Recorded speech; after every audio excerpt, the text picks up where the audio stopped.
Welcome to this episode of the Sonny and Staxx Show. I'm your host, Bill Staxx, and my co-host. I'm not. I'm Sonny Grasso. He's Staxx. Hey, thank you. Thank you. Always a nice, warm welcome for us. See that? Always. We got a special guest today. We're going to bring on Zack Davis. The man. There he is. Appreciate you having me on. Yeah. Thanks for taking the time. Appreciate it. Hey, Zack, you got a fan here from Scotland already watching you. Oh, right, really? That's a long way. You guys travel well. Very good. Yeah, we got fans all over the globe that watch this show. Yeah, we got pretty far reach. Good. Yeah, we're good. Yeah, thank you for joining us. Yeah, I'm glad we finally got this together.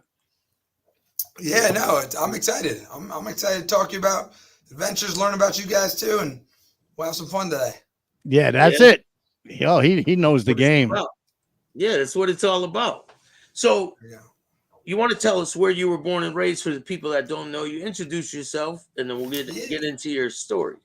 Yeah, man, I'm out in Maryland. I grew up around here, right outside of DC. So Hyattsville, Maryland, started there. Went to school here, and now I lived in Rockville, Maryland. Now I have a school now in Frederick, Maryland, teaching mixed martial arts, jiu-jitsu. We got kids, adults. It's a good time out here. It's living the dream, honestly. Yeah. Wow. It's your school? Yeah, man. It's my school out here. We got around 400 students. It keeps me busy. I work here with my wife. She does all the hard part. I get to do all the fun part. Yeah, that's awesome. Yeah, it's a good gig. So it's challenging to get here and keep everything running smooth, but it's enjoyable. Wow, 400 students. The wife is the ringleader, right? She keeps it all together. Yeah, I ran it kind of solo for a while, and you can only, with only one person and not enough organization and systems, you can only get to a certain point. And so, as soon as she came on the team full time, it's been a lot more enjoyable, better experience for everybody. Wow, you got more students than Cobra Kai does on Netflix. I always wonder how they run that school like that. It's nobody's ever there. People. Yeah. Right? It's an interesting business model. Unbelievable. But so wow, that's awesome. So go ahead. We're on the Ultimate Fighter, and we're going to talk about how you even got into the business of fighting. Yeah. Did you ever have a street fight? And if you did, what was your first one? Nah, I remember, it's hard to say it's a street fight when it's like at school, you know what I mean? It's like there wasn't too much. I just remember like in middle school, I was changing schools a lot, and the kids would, whenever you're in a new school, like anything, people are going to try to test you out. And then you got a decision to make. Am I going to be the one who's always getting picked on and, or people talking down to, or am I going to stick up for myself? And, at some point, I was trying to be, a good kid, not get in trouble, all those nice things. And eventually and honestly, I had a couple of fights in middle school that were like, I don't know, those fights are like 30 seconds max. You know what I mean? Yeah. People tussle into a locker, grab on each other, and it gets broken up and nobody gets hurt. You get sent to the office and the principal yells at you. And then magically people stop giving you a hard time. And when I learned that was a big epiphany. If you can nip it in the bud, if people are giving you a hard time, and even if you get beat up, you know what I mean? It's better to get beat up once early on, and then people stop bothering with you. But if you let them mess with you, they'll keep doing it. And then by the time you finally have decided to stick up for yourself, it's there's a whole bunch of people who are talking down to you, or they're so used to it that it's normal to mess with you or take your stuff. Right. And so you want to kind of, over time, I learned that you just got to set the tone early if people are messing around, and then they're like, oh, I guess he's not the one. Now go to someone else. But that was before I'd done any martial arts. That was just just sticking up for yourself. So it was already in you. Yeah, well, I remember when my first day as a freshman in high school. Mm-hmm. No, you're there. You're good. No. Oh man, that story was starting so good. So I was in prison, and I had to fight. I was in the juvenile facility, MYI. Shout out to everyone in Manson Youth Institution, and it was fighting every day. And once they knew you were fighting, they kind of left you alone.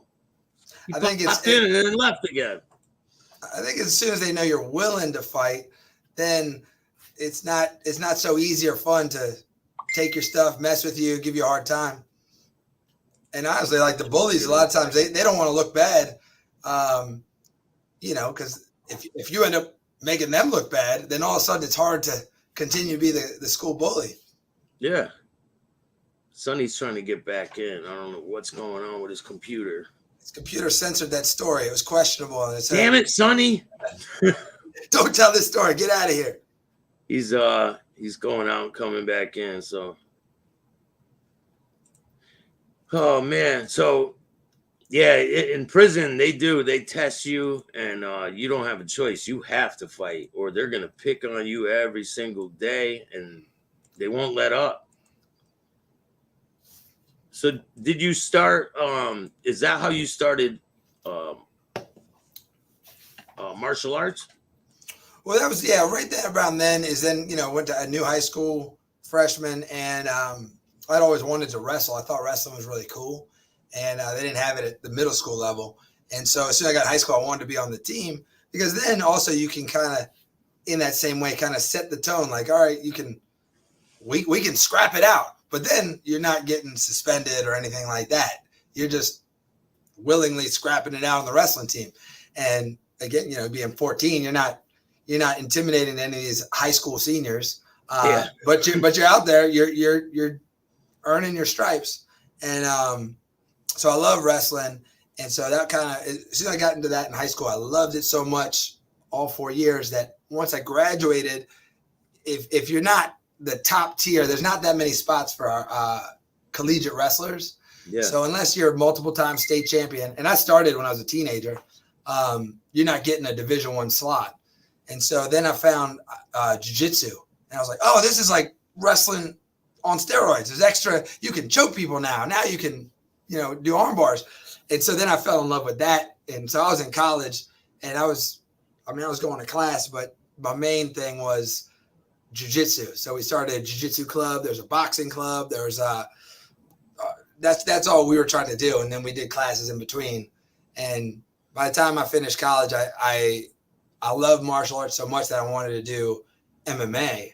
So I started doing, I tried to take fights just to see if I could do it. Just, hey, before I get a real job, get locked into a career, let me get a few matches in just to see what it's like.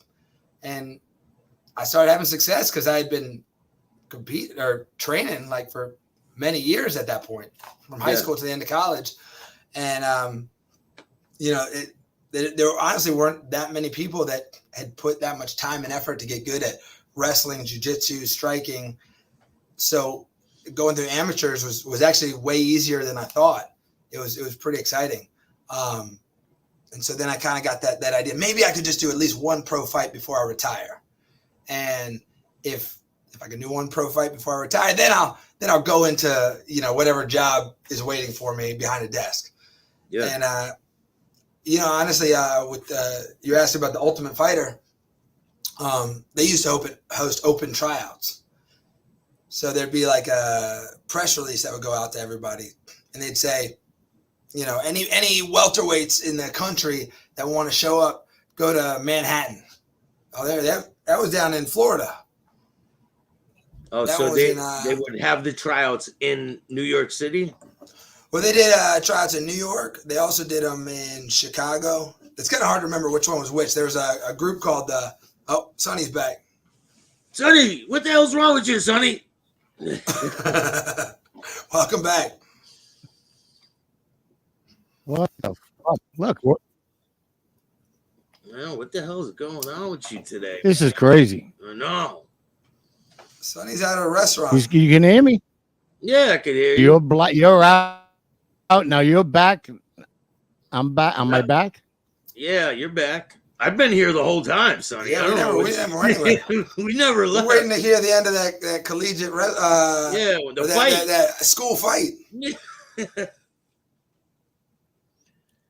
Oh, holy Sonny, you shit. said you got into a fight at school. Finish your story.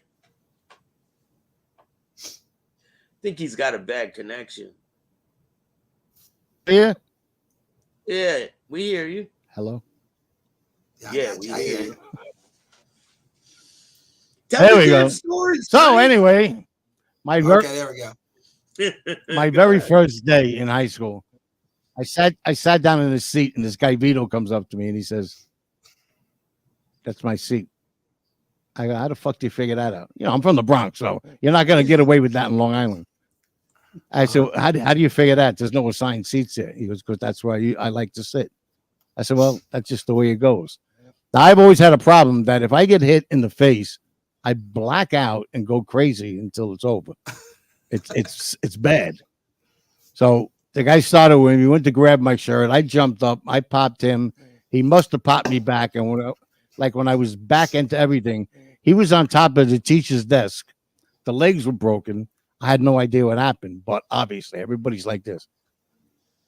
And then later on, I asked the guy what happened. He said, "You hit him. He hit you back." He goes, "You got this look on your face," and then you picked him up and slammed him on the desk. I'm like, "Oh wow, okay." Just like you said, though, nobody fucked with me after that. All those fights were before cell phones. Now the kids got them. You would have gotten the slow motion replay afterwards. The kids would have. Yeah, they would have sent you the video. It's a whole different story now that there's phones everywhere. Yeah, right. Anything that happens, and everyone's going to get a video of it. So you either get embarrassed or you're going to get in trouble. There's nothing happening. Certainly, if there's some drama going on, after school, someone's going to bring a camera nowadays, and someone's going to share it out. 100%. Yeah, too bad there wasn't a camera. So then, about maybe 4 or 5 years after we graduated, I was hanging out on the bar, getting a little day drinking in on a Sunday, and the bartender, I was trying to get her to be my friend, if you know what I'm saying. And so she comes up, and I drink Johnny Walker Black. She gives me a Johnny Black on the rocks. I said, "Oh, thank you, Linda." She goes, "That's not from me. It's from that guy over there." I'm looking, I don't know that guy. He said, "You might know him from high school. His name is Vito." I went, "Get out of here." I won't say his last name, but. And same guy. I said, "That you?" He goes, "Yeah." He came down there. Same guy. Can you imagine that? We were laughing our fucking ass off telling us. Was he all Jack, Sonny? Right? No. We could be twins. It's nice when we kind of look when there's a good nice story when it's at the water end. under the bridge. Years later, you can still get along. Yeah. They'd be mad if he still wanted to fight you. Yeah, right.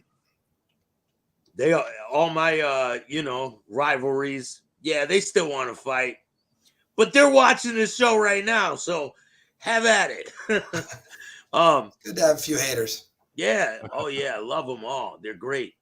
So you're gonna tell us how you even got involved with the tryouts for the Ultimate That's Fight, just the way it goes. Yeah. Okay. Yeah. So I've been fighting a little bit just to see, just to have the experience. I just wanted to get out there and test myself. I like competing, and honestly, my goals were just keep doing it until I can't do it. And so I finally made the jump to go pro. I fought in Atlantic City, fought in Florida, just fought around different shows. Wow. And but there were open tryouts. They just called, said, "Hey, if you're interested in if you're a welterweight, come on out." And so, I was like, let's go. And me and a couple of teammates, we took a road trip. Everybody's kind of broke, so we're just 4 people in a car. So I think the UFC one was in Manhattan, and so we found somewhere in Hoboken. I guess you guys probably know. They're like, stay in Hoboken, take the train in, and I had to figure all that out. I didn't know my way around at all. And so then it was in a hotel conference room, which is crazy because it's like the conference room next to us, there's a wedding going on. You know what I mean? And so I felt bad. Somebody probably dropped a couple $1,000s to rent out this conference room for a beautiful hotel. And then you get like borderline homeless welterweights coming from around the country, descending on this nice hotel. Kick his ass. Fuck them. Yeah. They just got Probably better than now with all the people Yeah. they got in the hotels, right? Yeah, they just got a partition between the things, you know what I mean? And so then for that one, they had you just do pads. So first you had to show you could hit the pads a little bit, right? Because they were like, if you can't even hit pads, you're not gonna be at that level. And I think that was the least risky way they could test people out. So then they have everybody hitting pads. Some of them you're with your own holder. Some of them you're with like the UFC's holder. And, but they only give you like 30 seconds and someone's walking through. I think it was Joe Silva, the matchmaker for UFC. It's just seeing who knows what they're doing. And boom, they cut it down from like 500 people in half. And so like, hey, you guys get out of here. And, you feel a little bad because some people like came from like Alaska or something. And what about the guys in your car? Did any of the guys in the car get cut? Yeah, some of them did. I forget exactly when they did, because in the next round, everybody came back and they were like, all right, it's jiu-jitsu time. So they said they had mats spread out and they had all the producers, and Dana White was there, almost sitting like judges on a bench, or like King's Court. Dana White was there? Yeah. And they're watching you. And so they call two names out and it's just you and a random other dude. And the tough part was also they said, if you're a welterweight, show up, but nobody's weighing in. So you're looking at some guys like 220. You're like, he's not a welterweight. What are you talking about? He's like, well, I compete. I'm just off season, and so anyway, they partner you up, but they only gave you 30 seconds. And I don't know if you guys done any jiu-jitsu, but it's a 30-second match ain't much. That's like a drag race, right? So we just, we lock up, and they had you start from the knees too, no takedowns. And so I just threw everything I could at him. You know what I mean? I went from sweep to triangle and submissions, and nothing happened. It was 30 seconds, but at least they knew. I was like, at least they'll know I'm going to be active. I'm you're fun. seasoned. I'm going to, or at least that I'm game. I'm going to go after the other person. I'm not going to play it safe. And so they like that. And again, they cut it down like to like the last 50 people or something. And then they did an interview phase, which was again kind of weird, because they call you out one at a time now after they had you do a interview backstage, and then they sent the people one at a time to do an interview with the producers, and they just asked you about yourself. And I don't know, I'm kind of an open book. You guys can see, I'll talk with you guys, and I chatted with them. They asked me who I was, and I just kept kind of went off and started talking to them, and they ended up liking me. Flew me out to Vegas to do the medicals. A lot of people, fighters get banged up. And so they did drug testing, make sure you weren't on anything, make sure you weren't injured. And I'm sure that cut out a certain number of the other ones. And then it was The Ultimate Fighter. So this is for the show, the TV show at the time, right? Yeah. So that one. How big was the UFC at this time? So I tried out once for UFC 7. That was when, and it was actually one of the guys I went with, Amir Sadala. He won that season.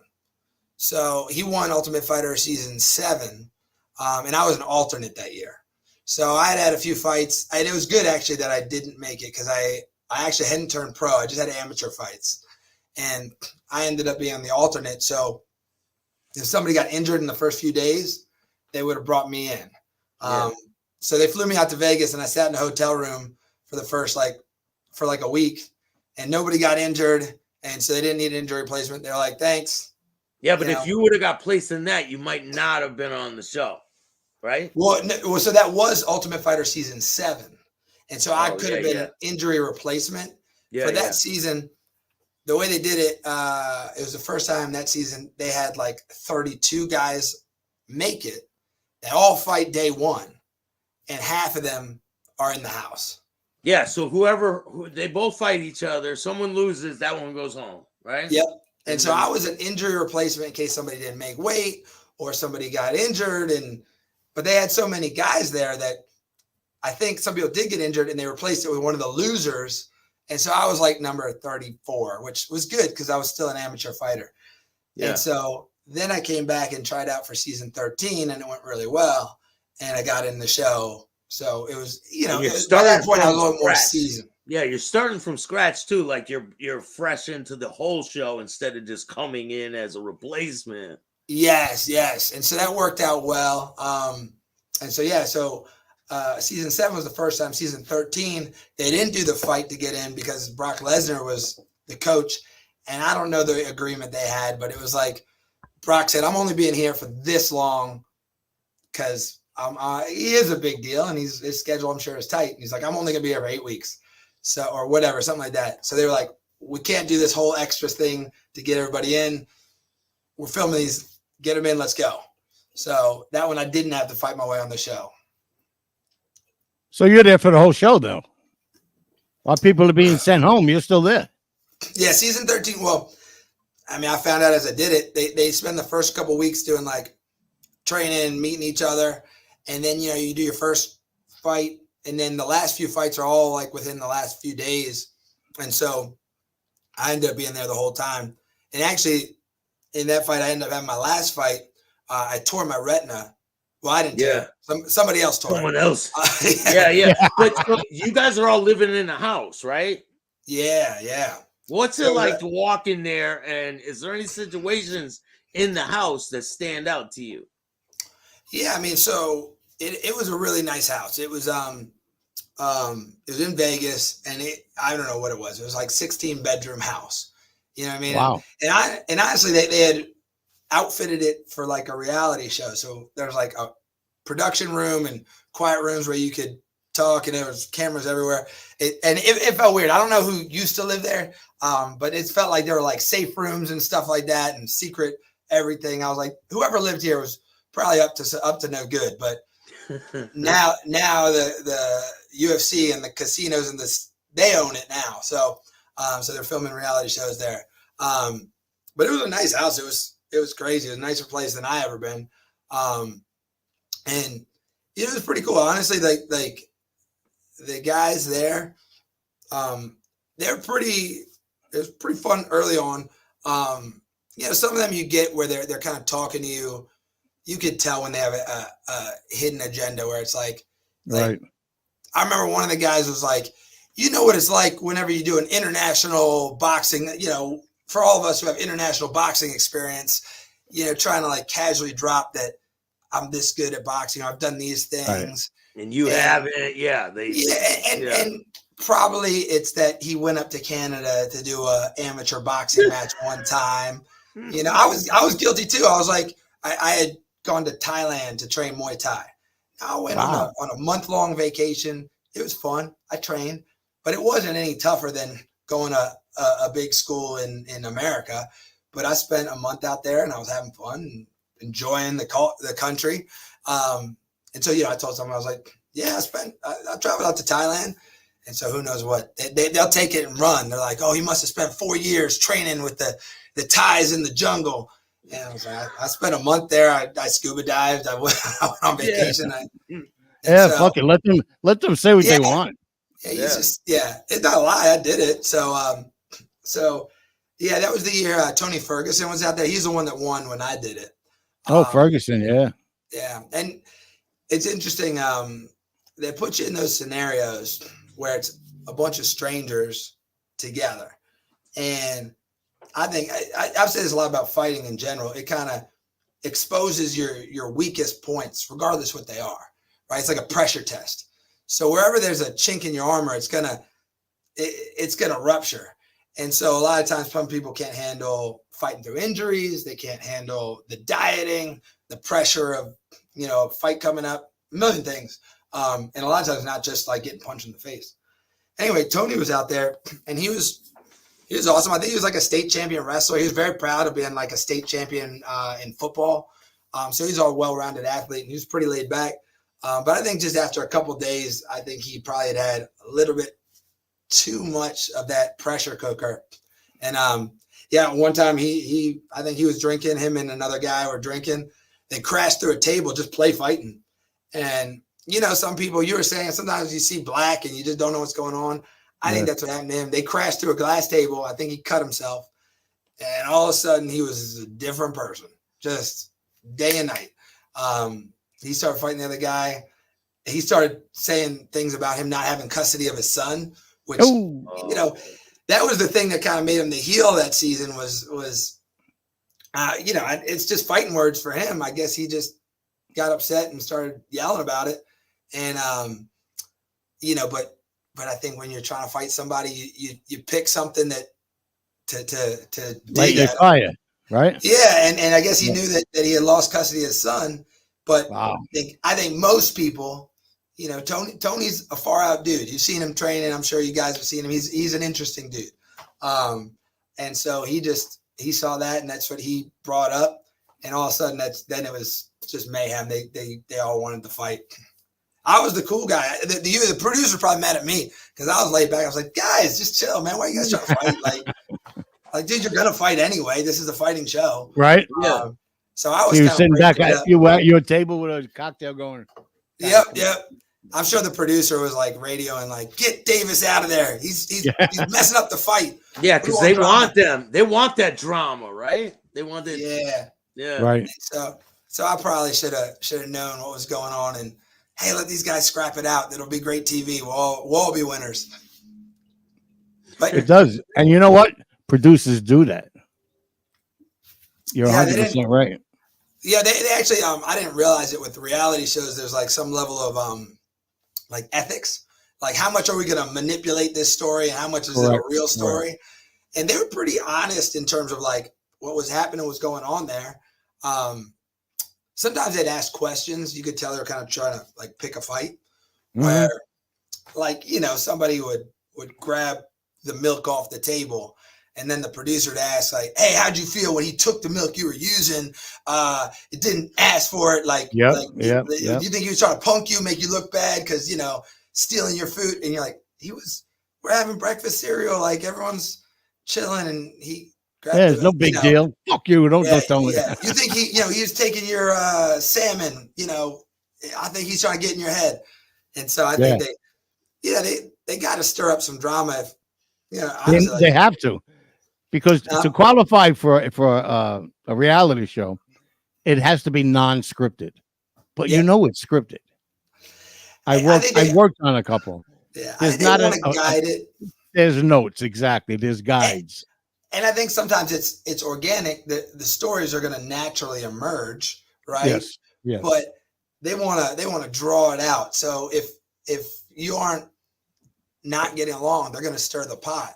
And, sure they are. They might even put you in the same room.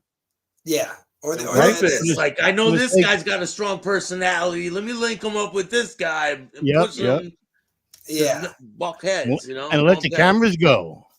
And it's even like, I mean, we were talking about schoolroom stuff. It's the same thing where, like, you know, if somebody's asking you, like, you know, hey, you know, I heard so-and-so, you know, made you look like a punk. And you're like, what are you talking about? He's like, oh, that's what everyone's saying. That's you should hear them. And you're like, oh man, now we got issues. And so the cameraman is kind of you can person. The instigator. Yeah, and the same thing, like, you could have a confrontational conversation with somebody in private, you know, like if you got to talk to Sonny and like, Sonny, we got to hash this out. Let's go have a coffee and talk. And you could say some emotionally heated things, but it's cool. But as soon as somebody's recording it and like you got an audience and the world's looking, all of a sudden you're like, I'm not going to let him talk to me that way. Right. You know? Right. Yeah. Your ego gets in the way. Yeah. So, it is also interesting every time you're having an interaction. You're like, you got a camera that this might be an interaction that goes out to the whole world. You know, how do you want this conversation to go? Right. And so some people that affects more than others. You know, they're putting on a game face. And like I said, with that pressure cooker, I think most people can be, you know, a polished version of themselves for a week, for 2 weeks. But eventually, like the real them is going to burst through. Yeah, that guard's going to come down. Yeah, break out of the mold. Long, right? You're there for so long. You're going to put your guard down. And yeah, I think it's the same way. Like if you take like a road trip with someone you don't know that well, you know, we're going to be in a car for 3 days, and you might be nice, you know, while you're on 95 for about 4 hours. By the time you get to like the second day and sharing a hotel room or something, you're like, measuring the window. Like, I can't stand the way you chew, man. Man. Chew out the window. Yeah. The fuck's that smell? Is that you? I've been You're there, right. done that. Take man. a shower, man. So do you remember who's the first one I got into your head? Well, I remember, it's interesting because you see some of the people beforehand. So we're out in Vegas at the tryouts, and the Fertitta brothers own a bunch of the casinos out there, and so they put all the guys, and there's 30 welterweights staying at one of these casino hotels, and you could tell who they are. You know what I mean? You could just tell by like who's at. Because I don't know how much you guys have gone out to Vegas, but I've never been there. I don't know if Sonny's been there. You ever I've been there. Yeah, I haven't been there since 1995 though. Well, it's interesting. What I notice with it is they host big conventions for whatever, right? So it's almost like a whole different crowd comes in each weekend, right? So if there's a big UFC event, right, all these people who are like wearing all the tap out or affliction or right fighter stuff, they got tattoos like this, they got whatever. You can just tell they're fighter dudes. They got hairs different colors, and at the same time you're coming in, whatever else is coming out is like the Comic-Con. You know what I mean? Yeah. And so you just see a whole bunch of comic book nerds. Shit, yeah. Yeah. And then like I remember like when I was leaving last time, it was like the UFC crowd is leaving, and it was like the pro bull riding crew is coming in. And so you see all the people with the huge hats and the Texas ties, and they're just it's just a different community all coming in. I'm sure like there's car shows and all the different things that happen in Vegas, but It's just funny seeing like a whole crowd of different communities come in. But anyway, what I was saying is you got to see a lot of the fighters the weeks before the show when you're doing the tryouts. And so I don't know, some of them, be jockeying, trying to look tough and things like that. I remember I had a torn meniscus. So I was on crutches during one of the tryouts, which is weird because you're like, I swear I'm going to be okay to fight, but I'm on crutches right now. And one guy he was like, hey, I was going to my interview and about to talk to all the producers. He was like, hey, break a leg in there. And I was like, this motherfucker, he's trying to. And now he ended up not making the show, but I was like, if he does, we're going to have words. You wanted him. Yeah. Funny thing, actually, with that, when I was on crutches afterwards, we're at the casino, we got the food, not food stamps, the per diem. And they're like, go down, get as much as you want to eat. And I was on crutches, so I get this whole tray of food. You know what I mean? I get all the whatever stuff. I'd been dieting, and so this was I'll let myself pig out. But I didn't realize you can't carry a tray on crutches no matter how hard you try. Yeah, and you can't hop on one foot with the tray of food either. So I'm sitting there trying to figure this out. And one of the other guys who was on the show with me, he sees me. He's like, this poor dude. He's not going to get his lunch if I don't help out. He ended up helping me. He was like, hey, bro, you need a hand? I was like, yeah, I'm trying to act real tough like I'm the pro fighter I am. But can you help bring my tray over to my table? Because I can't. I'm gonna make a mess doing this. It's falling everywhere. Fucking bacon's flying and fruit cocktails going everywhere. So crutches in a tray. I don't know how people do it. Really? When you tore your retina, then what happened? You can't fight with that. No, that's towards the end, right? The retina thing. So I fought once, and I won. So I fought one guy. He was from Massachusetts. I won with a triangle choke in the first round. I love the triangle choke. I won a bunch of my fights with it. It was awesome. And if you get a submission, you get $5,000, which was exciting. It was big money for me at the time. Wow. And then I had to fight the same guy. There's some sort of weird reality show thing. You're like, all right, he's back in. And so then I got matched up. I was like, yes, like same guy already beat. I'm going to be into the finals. I'm good to go. And man, one of the punches he threw, I had already torn my retina previous in my career, and they do a laser surgery to patch it up. It's the inside of your eye. Yeah, like what's it like? What's it like when you get hit and your retina tear? Yeah. Does it look? Are you like seeing different? Does it make you? Yeah. So the retina's on the inside of your eye, and it's what interprets the light. And so when you get hit, the retina starts to peel away, like almost like wallpaper coming off a wall.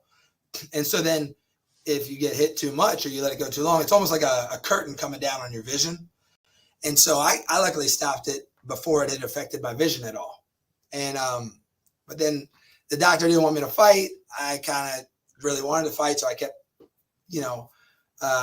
asking if I'm okay now. And eventually I got cleared. So I fought like 4 more times, and I got the Ultimate Fighter. And now with this fight, the guy, he threw, I forget what it was, a hook or an uppercut. And it wasn't really a crazy punch. I had to watch back the video to figure out what it was. But he hit me, and all of a sudden, I could tell my retina had torn. And it was like mud got on my windshield. I don't know if you ever played a game called Call of Duty. Sometimes you get shot, all of a sudden your screen gets like blood in the wind. Yeah. It wasn't blood, but it's a whole bunch of, they're called floaters. Like all of a sudden there's just stuff on your screen. And that certainly threw me off. I'm trying to see right. And all of a sudden in retrospect, I realized I got desperate. Like normally for MMA, you got to set up a takedown. You use punches and kicks, and you create an opening, and then you hit a takedown. If it's not there, you do it again. But once I couldn't see right, you get kind of desperate going for a takedown. And, I couldn't set it up, couldn't see right. And then when you don't set it up, you get tired. You get so tired. And so by the end of the second round, I'm exhausted, and he's hitting me. And it's the eye, it's already messed up. I ended up breaking my nose, and I ended up tearing the retina in both eyes because of the way that second round went. Holy shit. And so after that, the UFC doctor was like, we can fix it, but we can't clear you to fight. Right. Almost from like a liability perspective. They're like, look, we love you, kid, but if you go blind in the ring, we got $1 million lawsuit on our hands because we approved. We said you're good to fight. You lose an eye, and now you're going to come back to us with a team of lawyers that's going to go after this billionaire company and try to get your $20 million for going blind. Mm-hmm. I was like, that would have been a good plan. Yeah.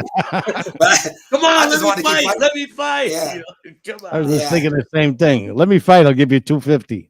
Yeah, because after the fight, they love my fights. They love my energy. They wanted me to fight it's the finale. So it's the reality show. And at the end, when they do the finals, a bunch of the guys come back out, fight again, and they give out a bunch of UFC contracts.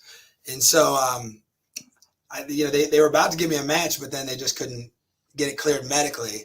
So right. I had to pivot then. It was a little bit heartbreaking to be right at that point where to go through all that. Wow. Yeah, to fight. I got I'm a silver lining guy, so I was pretty excited to have had the experience. So I got to meet Dana White and a bunch of my heroes. I've always loved MMA. And so there's a whole bunch of champions that were at the show. Brock Lesnar and Junior Dos Santos, but Dominic Cruz, Jose Aldo, Shogun Rua, a bunch of these guys kind of just stopped in and trained with us. And I realized actually that I love fighting more than just about any of the guys because, they'd have days where like, hey, we've been training hard. You guys can take the day off or you can go to the gym. And I was always like, dude, like go to the gym. We got world champions here that like, I would love to have Dominic Cruz spar with me. I would love to have Jose Aldo show me how he throws his kicks. I'd be like a kid in a candy store and everyone's like, well, let's just chill out today. Let's, stretch. And I'm like, bro, you obviously do not like martial arts that much. If you have that opportunity and you're going to pass it up. Yeah. I'd be at the chicken ranch. Yeah, it was a blast out there. And I mean, they kept you kind of on tight wraps. You didn't have a phone. You couldn't call anybody. You couldn't watch any movies. It was, so I think people got a little stir crazy, but that's their goal. I think they don't want anyone getting distracted by a movie. So they make you interact, and then people they start to get in fights and yeah, you know what? That's a hell of an experience you went through. Yeah, it was awesome. Yeah, I think of it. I try to explain to other people. If you love football and you got to do training camp with your favorite team, and you got to mix it up with whatever star players or legendary players or coaches that are out there, right? And whatever you're tackling, whoever it is, whoever your favorite is, Aaron Rodgers, you're out there. You're like, hey, I got a sack on Aaron Rodgers. It was in training camp, and they all yelled at me, but That was awesome.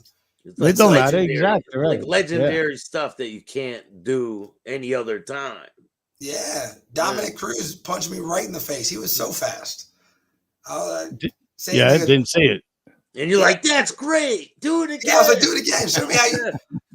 Well, because he was a 135 pounder, and we were all welterweights, and you know we're pro fighters. We're kind of like, oh, maybe we should go easy because he's only 135 pounds, and he actually had a broken hand, so he could only fight with one hand. And so like, well, my God, we'll do some light sparring, you know. And I'm dumbass. I'm like, well, maybe I'll go easy. I don't want to piss him off. He's being nice to train with us, and man, he was so lightning fast with one hand that it was a joke. And so, but here I am. I'm talking 10 years later about the time Dominic Cruz, world champion, punched me in the face. Yeah, so, right. I'll take that. So, did any other fighters in there get hurt during the time in the house?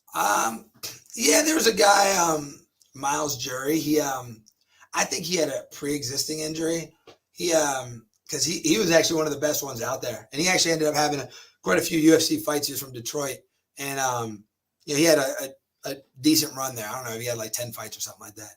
And but he tore his ACL like the first week, and I think it was already partially torn or something like that because it tore in practice so easily that I was like, I think he was just trying to tough it out. But yeah, I remember he actually on the first trial day they were having us all mix it up before they pick teams and just do light sparring, which is weird because you know you're gonna fight these guys, so you don't want to use your A game to show like, hey, here's all my best moves, so you can prepare to fight me. Yeah, so then they know what you got, right? But also then you're on camera, and you know Brock Lesnar and Jr. and Dana White are watching you, and so you're like, I don't want to look like I don't know what I'm doing, but I don't want to bring my A game. It was just this weird training environment I had never had before. So yeah, I'm kind of going, you know, decent. I don't know, 75%. And that guy Miles Jury, he threw this awesome. It's called question mark kick. You fake like you come up the middle, turn it into a roundhouse kick, and I read it totally wrong. I thought it was coming up the middle. He kicked me in the side of the head, buzzed me on my first day of the tryouts. I was like, man, first day like being there, I was like, oh, okay, we should watch out for this guy. And then he ended up getting injured, not being able to do it, but he ended up having a pretty good career in the UFC. But I still remember that kick to the head day one. Oh, I'm sure. Yeah. So how long you at the school going? So after I did that, I had to recalibrate. I was like, really just was focused so much on competing, getting better at martial arts. Right. Do they send you home right away once you get your injury? Do they send you home right away, or did they keep you around for a while? No, they kept us around. I mean, honestly, like the weird thing, because it's a tournament, I think it was like a 16-person tournament. So I made it to the round 8, and then 8, I lost that fight. And so there were only 4 left, and those 2 fought, but then they didn't fight the final fight until like the show had aired and they do a live finale. So there's only 2 more fights after I lost. So it was only like I was there like an extra week. And plus they had to do like medical stuff because I had to, my nose got broken, my eye got messed up. Yeah. So it was actually funny. You made it far. Yeah. I mean, it was a blast. But those last week was like the first round like took like, I don't know, 3 or 4 weeks. And then the last 2 weeks was like the last 2 rounds was like a week.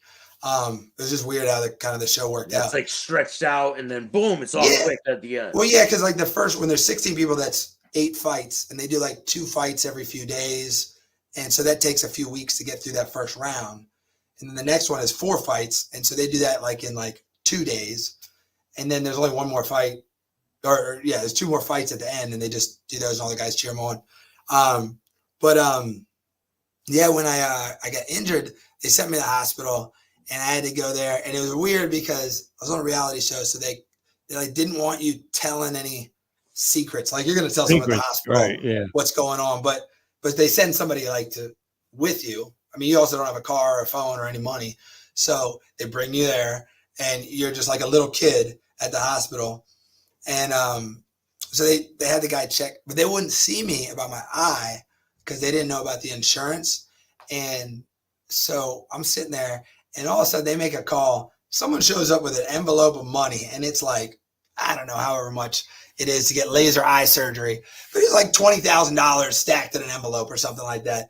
And they made a call, someone brought cash, gave it to the doctor. I was like, Vegas runs differently out here. Like, could you get another envelope real quick? Yeah, I've never seen that before, where they give cash right to the people at the hospital. Yeah, it makes you almost second guess the surgeon. You're like, you really work here? Is this under the table eye surgery? Yeah. Give me the money and I'll just deal with this when I get home. Yeah. We'll do this. We'll do this once the hospital closes. We'll fix your eye. Straight cash. We're gonna bring you to a vet's office. Yeah. Yeah. So they fixed me up, and but then I was there. You cheered everybody on. The thing that sucked was because I had a broken nose.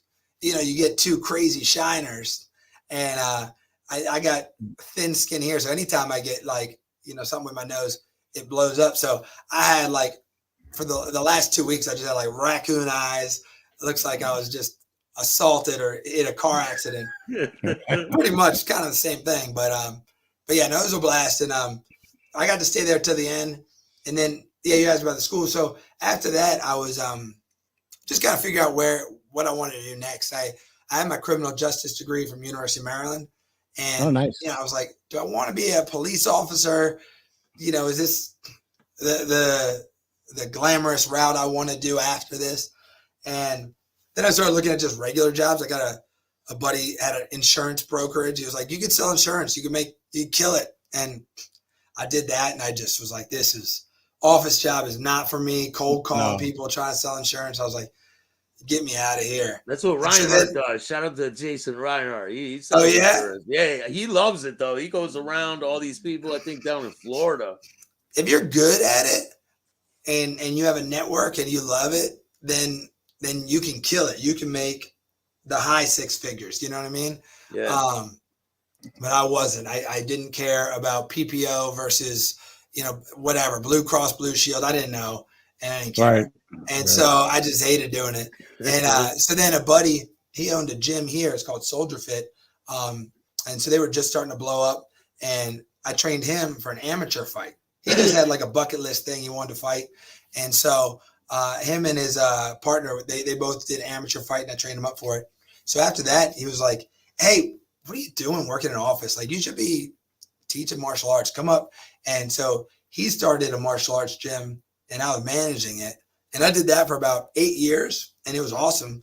And then just in about 2.5 years, right after, during COVID, I got to a point where I was like, okay, I need to either start my own thing or buy this one. I ended up buying it out. And so that's where Groundswell MMA, I've been running it with my wife for the past 2.5 years. And it's been awesome. How did it change things for the gym when COVID kicked in? Did it change things dramatically? Yeah. Significantly. Because we couldn't have anybody here. And it's hard to do jiu-jitsu, kickboxing over the video, right? Yeah. Go like this now. Over the internet. You feel that? The cool thing was initially, everyone was like, it's 2 weeks to flatten the curve. I don't know if you remember that whole thing. It was like, all right, it's just going to be 2 weeks to make sure that the hospitals can handle it. And I thought, I was an idiot. I was like, all right, 2 week vacation. I'll just hang out with my son and my wife, and we'll, spend some family time, and, then we'll be back in a month. And, 2 years later, we're trickling back in. The cool thing is I learned how to adapt. We started doing, we have a kids program, and I started doing video workouts for them. The parents were happy because the kids, they're at home all day. They're like, go online, Mr. Zack will do a workout for you. We did workouts for the adults. And then when we finally were able to open, we couldn't have people inside. So I brought all the heavy bags outside. We're doing kickboxing in the parking lot. We had to write chalk outlines so that nobody was within 6 feet of each other. Yeah, they're all spaced out. It was such a I don't know. It was a farce. Is kind of it was that sure. We're outside in the parking lot. Now let everyone in. Let everyone in. They don't care where you're from. There's no 6 foot. Everyone, you're welcome. Come on. Yeah. Eventually, we would go back inside, but it was I don't know. It was this weird song and dance where you're trying to do what the government, like the regulators, if they come, the inspectors look, they see that people are wearing masks. But we were doing jujitsu, which is like you're choking each other and you're like right on each other. How do you wear But you got a a mask mask? Yeah, how do you wear a mask trying to fight? It's so Like, stupid. I just had to make it a policy that like you start with your mask on, and if it comes off, then you find a time that's convenient to put it back on. And then everybody can do with that what they want. So if it falls off and 10 minutes later you put it back on, it's you and your partner. You know what I mean? I'd be going like at least this. we had the yeah, exactly. yeah. Oh, it And- fell off. Honestly, the hardest thing, our gym's real loud, so I have to like shout and instructions to the kids and the kickboxing class. I don't know, if you see like a high energy kickboxing class, it's like, all right, let's go back on the bag. But you have this freaking sock over your face.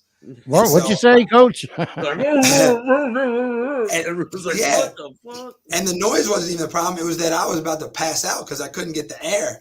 You know, you're Right. like, and man, I just remember getting lightheaded trying to teach that because the low oxygen coming in, which certainly I'm sure there were a ton of other adverse health effects from having an old soggy mask that I've used 10 times, trying to breathe through. And Yeah. Carbon That's the whole, dioxide you know, and that all whole thing with the mask was ridiculous anyway. Like, you had to put a mask on to go into a restaurant, walk to your table, and then you could Take take it off and eat. What the fuck is that? you know what? I was kind of nervous at some point, whatever the year mark, when people are too nervous to be at the grocery store. I was kind of worried. I was like, I wonder if like martial arts might like not be a thing in 2 years because everyone's so scared to shake hands. Right. Like, and we're just sweating in each other's faces. Like, Yeah. like maybe this is a dying thing. And what actually was the opposite is actually as soon as they started letting people in, the parents couldn't wait to have their kids socializing again. People couldn't wait to be around people again. And so it was like, it was cool for like the human Business spirit. exploded. Did the business Yeah. explode? Like, Yeah, well, actually, like one thing is at that point I had taken over. I had purchased the business and was rebranding it, and everyone was really excited about that. The other thing is, like, it's just me at the top making the decisions, me and my wife. And so, like other sports, like football or soccer, like they have to have a whole board approve. Like, is the county allowing soccer again for the fall season? What are the regulations? And we could just be quick, like, you can do martial arts if you want. And so we got all these kids whose sports seasons were canceled, just coming in droves, like, well, we can't play lacrosse. Let's try martial arts. And shoot, we were like one of the first ones to openly get everybody back in. And so our program just like doubled in no time. And it ended up being a weird blessing somehow, is that by the end of it, I owned the business. We had rebranded it. People were all excited. It doubled in size. And actually, like, even something weird happened with the real estate market. My house like appreciated. So like we bought it just before COVID. And somehow by the end of COVID, like we had made a significant amount of money. We were able to use that one to redo the business. There you go. Yeah. Yeah. And I was like, COVID somehow made house values go up. And so I lucked out. rent's through the roof right now. Like, yeah. If you're looking to buy a house, you're in trouble right now. Yeah. We got it just before COVID. And I think it was that everybody started working remotely. And so where we're at, we're a little bit away from the city. And so once everyone started working remotely, they were like, oh, I can live here in this neighborhood or this neighborhood, or we can all move out a little bit. And so all of a sudden, all these areas just started to be a little more expensive to live. Yeah. I moved down here to Florida in March of 21. And the price I got for this condo was like unbelievable. And what I could get for it now is still kind of unbelievable in the other direction. Yeah, and it's weird because it makes you want to sell, but then you'd have to buy something. Yeah. But you're homeless on the street with a big wad of cash. Well, yeah, right? Yeah, I'd be holding a sign saying Staxx did this to me. That cat to kick him out of New York in 2001. He's banned. You know, it's funny. You were talking about the school sports and on Long Island, or as I call it, the island of Long. They towards the end of 2020 and the beginning of 2021, they reinstituted sports programs, but nobody was allowed to go watch it. The mentality in the fucking state of New York is unbelible. Sonny, you couldn't go right watch back. it. Hold the fort down, Sonny. I'll be right back. All right, don't forget and flush. No, I think the liability thing is that people are making the most nonsensical decisions, but it's because you don't want to get shut down by the government. You don't want to get sued by whoever. I agree. Yeah. And, like, I could recognize it made no sense to be doing jujitsu with a mask on, but I was like, if the health inspector comes by and shuts us down, what am I going to say?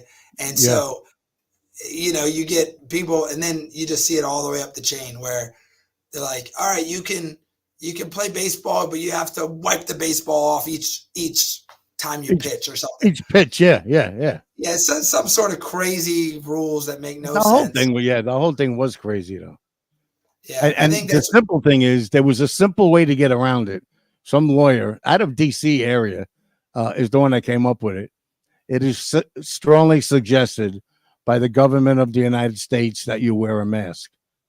Now that's given the decision back to the people. It's the way it should be. We're saying the government wants you to wear it. If you choose not to wear it, that's not my fault. I think you're down in Florida. I think they were the first ones to like, we're done. We're out. The schools are open, sports are open. You know what? You know what else I'm gonna do? You don't need a license to carry a gun. Come get me now. What do you want? Oh man. Yeah, I think they had the spring break. That was what was driving everybody crazy. All the kids went to spring break in Florida, and everyone was like, "These kids are gonna, whatever, kill us all." Yeah, they got a thing now. The saying is, depending on college kids' decisions for the you fate can't of the country, do that. It's not a good plan. The saying was, "Come here for vacation, go home on probation." Yeah, that's the truth down there. Right? That's right. Yeah, almost happened to me. Everything come out all right? Nah, I got some people working on the road. So, do you think that was interfering with us in the beginning? I don't know. Maybe. I think maybe I could be. Who knows? We'll get Zack. Zack, come up. Make sure they clean up Connecticut. after yourself. Yeah, go take care of them for me, Zack. So, what's your plans for the future, Zack? Well, we're growing the school. I mean, it's going pretty well. I don't think we're going to try to franchise or anything like that. I kind of like having one, hub that's really doing well. We'll see how, it's really starting to take off, which is a great thing. Super excited about it. A lot of new challenges. That's kind of thing, we were talking about that idea of the pressure cooker with fights or fighting. I find that business is the same way. It's just it's just a new avenue of competition. But it's wherever you're weak, whether it's finance, managing, delegating, organizing, dealing with people, sales, whatever it is, like it's gonna come up. You know what I mean? That weak link is gonna show up when you're like, man, I can't deal with, whatever. Like for me, it's like the nitty gritty on like, liability waivers and insurance and I was the insurance. I delegate that. I'm like, baby, this is gonna make me weak and I'm gonna quit. But that's what you do. Your weak points, you delegate it to someone who can handle that type of stuff, and it makes you stronger because you know where your weak points are. Yeah, you know. And I think it's one of the things about being business owner is that you have to, those weak points, you have to figure them out. Like that's one of those things that I've heard, but I didn't. You only really believe it fully when it happens. Where you're like, when you're the one in charge, you're responsible for everything. So if you don't know how to run your Facebook ads, you're going to have to figure it out. Right. So I said that because we were just figuring out. I was like, hey, how come the account's down? Do we have to put this card on file? And you have to like call tech support. I'm like, man, why am I calling tech support? Somebody figure this out for me. That's how I am, right? Yeah. Can I give you a little business advice? Yeah. Okay. Find a building that's close to where you have your school now, right? And open an urgent care. Now you got yourself covered on both sides. Yeah, they get hurt there. You're right over there. Right? Ow, Yeah, I you hurt. just get them. Yeah, and go over You there to fix the them up, urgent send care. them back. Actually, we get There a you lot go. of You're we get covered, a lot man. of rehab places, chiropractic places all want to work with us because they know, like, hey, you got a lot of people training hard.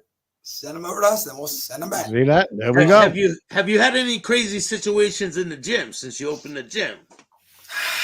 I don't know. I mean, I'm trying to think right now. I mean, we every so often you get people when they're sparring, their emotions get high, and he hit me too hard. And actually, my thing that I noticed is I teach the kids classes and the adults classes. The adults are worse. Well, as tough as adults are, they're nothing but grown-up little kids. Yep, that's right. Because I have the same exact problem. It's just, someone's louder and stronger and more aggressive. Where the kid's like, "Hey, he's going too hard. He didn't let me go, and he's picking on me." And then you go to the adult sparring class. He's like, "Oh yeah, he wanted to hit me that hard. You think I'm not going to hit you back?" I'm like, go in timeout. All right. And look and see, they're probably from the same family. Yeah. And right? Honestly, that's the kids that didn't resolve that stuff doing sports or martial arts or whatever. They just become grown-ups who have trouble sparring or doing difficult things or working as a team. Yeah, in any business, it's the truth. Absolutely right. It's where you see people who did do a lot of sports or did do a lot of just challenging things, growing up or into their, during their young adult life, they do better with other challenging things. And so it's a lesson I give all the kids and adults is that you just do the challenging things just to get better, not at the skill, but better at doing challenging things. Correct. Because if you've worked your way to a black belt, you've had to overcome whatever it is, injuries, family difficulties, jobs changing, health things. Yeah, they don't just hand you a black belt without going through all this process. Yeah, so you've learned how to deal with adversity. And so that now if you go into another arena in the workplace and something doesn't go your way, you don't fall to pieces because it's the first time it's ever happened. And that's kind of what we're usually trying to instill in everybody with martial arts is that resilience to overcome things. And, it's great. Like the byproduct is that they can defend themselves or they can win a fight. But the real thing is that they become like a really resilient, strong human being. Any injuries in the gym? Man, we had a million little injuries. I don't think nobody's gotten really bad hurt here. We get cuts a lot. That's pretty common. Usually someone's banging heads into each other and like eye splits. Yeah, it always looks so much more. That's one good thing about doing martial arts for a long time is that you get past the look of it. It looks like really dramatic. If somebody cuts their eye or their forehead, it's like right. And you realize once I clean that up, it's going to be a cut that's that big and it's right here, and you're going to put some tape on it. Yeah. We haven't had, I don't think I've seen a broken bone, maybe like a broken toe here or there. I've broken my toes. That's usually when you kick somebody in the elbow. That's when you kick somebody in the elbow, you break a toe. If you punch somebody in the head the wrong way, you break a hand. If you fall back on your wrist, you break a wrist. Those are like probably and banging heads. That's when you split yourself up. Those are the big 3 or 4 injuries coming out of martial arts school. But nobody's broken. You know what I learned? Tear a bicep.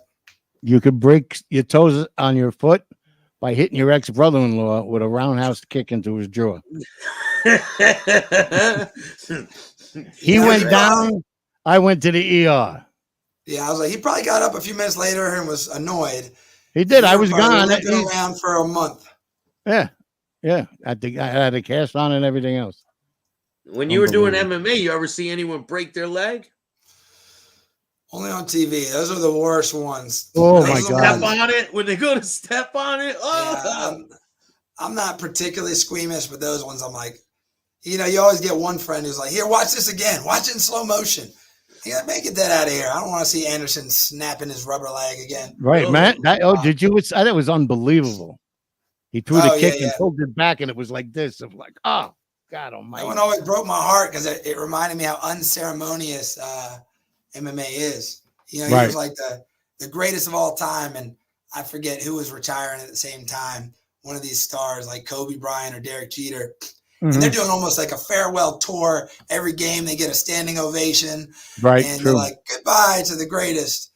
And then Anderson instead is like getting carted off the mat with his leg facing the wrong way, crying. Right. And everyone's like, goodbye to the greatest. Yeah, he didn't go out the right way. Yep. I mean, he ended up fighting more, but I thought that was going to be the last I ever saw him fight. Yeah, I can't believe he ever came back. Cannot believe it. Who was? I can't believe he wanted to come back. Who was your favorite fighter coming up in the sport? Man, I like the action guys. You know what I mean? Like anyone that like scrapped. I really like Robbie Lawler. Oh, he's a great guy. And he was cool because he had like a late career resurgence. That always made me feel cool about him. Like I liked him when he was coming up. He was ruthless, Robbie Lawler, you know, blowing through things. And then always excited fights. But then he went and he did like all the other shows. And he was like Strike Force. And then we came back, he was even better. I was like, man, what a beast. So I really liked Robbie Lawler. Chris Lytle was an exciting one. I like Nick Diaz too. His fights were always fun to watch. You know, later after he had to take like 5 years off, you know, he started to look lackluster. But early on, like there wasn't anybody who had a funner fight to watch than Nick Diaz when he was coming up. Right. Yeah. And Nick Diaz, he was very popular too. The people loved him. Yeah, he gave them what they wanted, you know. Nate's doing his thing now.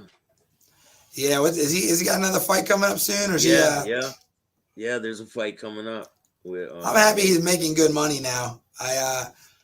He was always like he was actually one of the ones I think got shortchanged because he won the Ultimate Fighter, and it was like Ultimate Fighter 5, but then it like locked in this automatic clause that was like you fight for nothing for 5 years. And we're going to build you up. It was something like that. You know what I mean?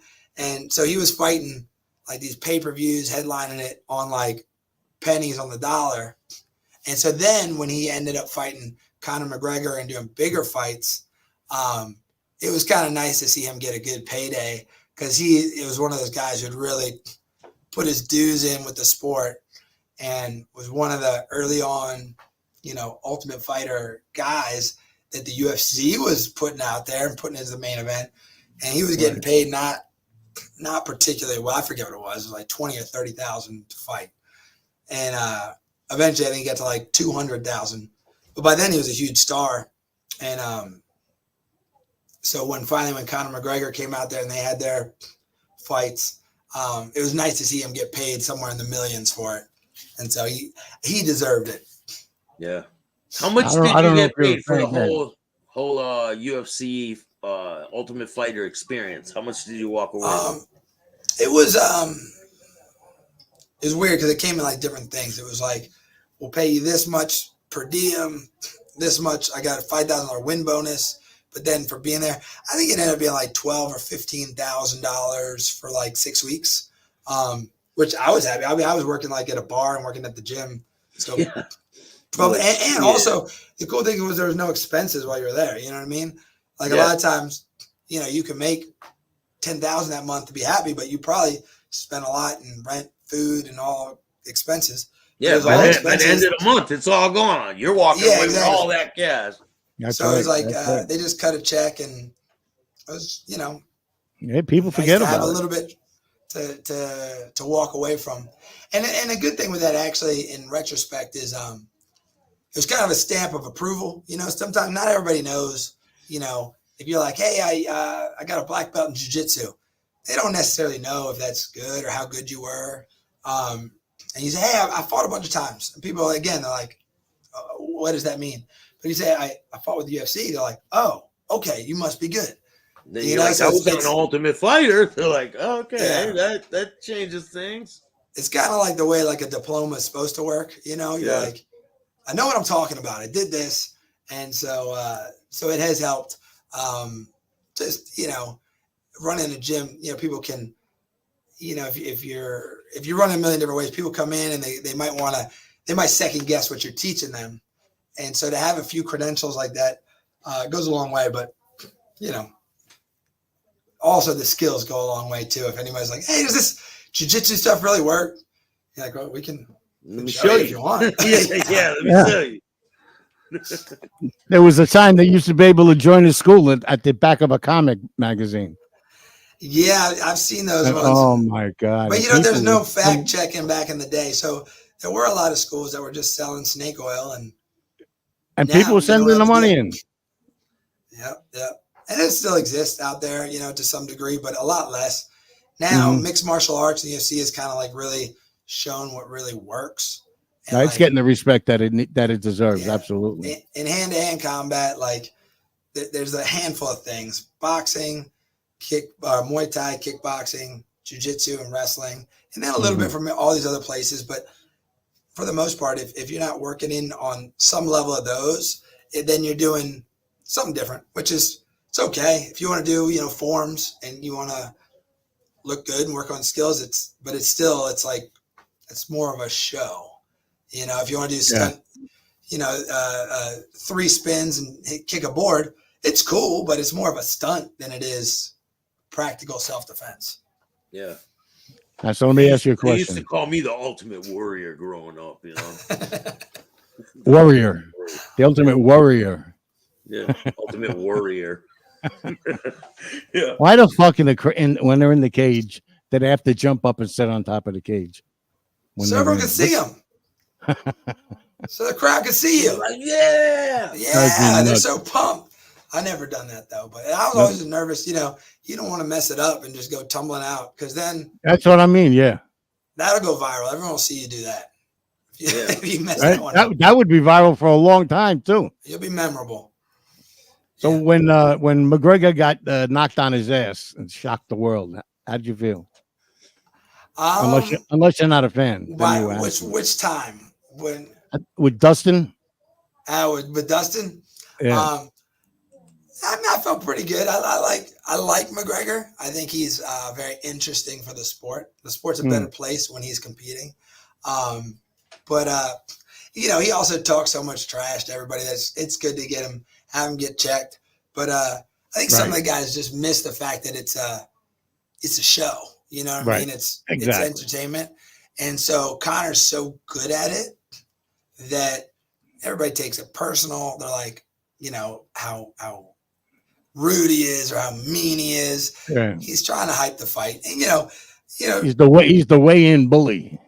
Yeah, I mean, I think maybe with Khabib, like when he lost that one, he went a little too far. He's talking about, like, I don't even know, the Chechnyan rebels and the Dagestan people and all the like he dug deep to make some insults that I didn't even understand, but I knew they were like below the belt.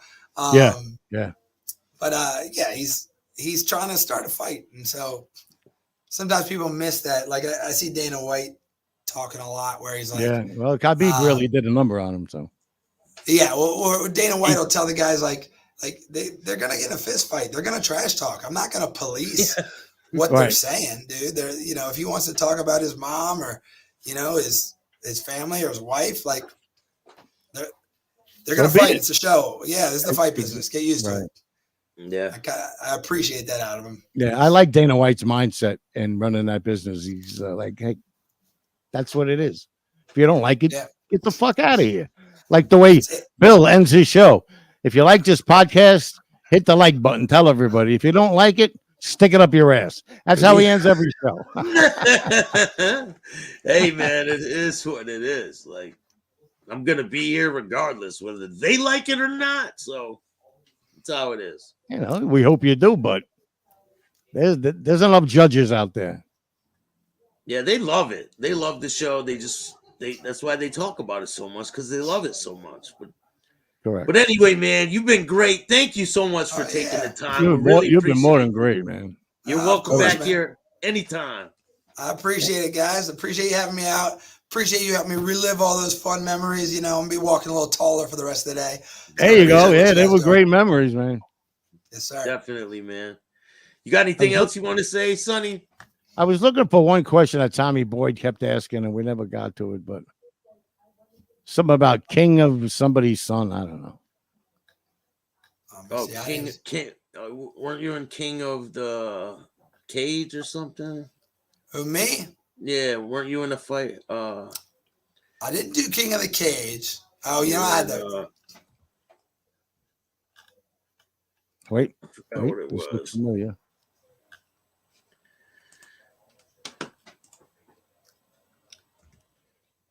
Now I got to go through all these because he asked it about, I don't know, 5 or 6 times, and we just never got to it. Here, please, can you ask him? He did King of Kids' Sons. King of the Kids' Son's dad. Did he train you for track and field? I don't even know what that means. King of the Kid's Son. I'm the King of the Kid's son. Yeah. Oh. Is that a person? Or? No clue. I don't think he has a clue. Could you confirm for me, Zach, was King of the Son's dad there with a blade up his arse shouting, "I'm a Brazilian nutcase"? Oh, no, yeah. They're talking about Johnny, like, man, the ultimate warrior. Oh, yeah, okay, yeah, all right, you're right. Yeah, I missed that. Has nothing to do with this situation. I was like, I don't remember any of those details. I feel like I would remember. I feel like I would have remembered one of those parts. So yeah, that's fucking hysterical. But yeah, man, thank you so much for joining us. I appreciate you. And like I said, you're welcome back here anytime. We'll definitely anytime.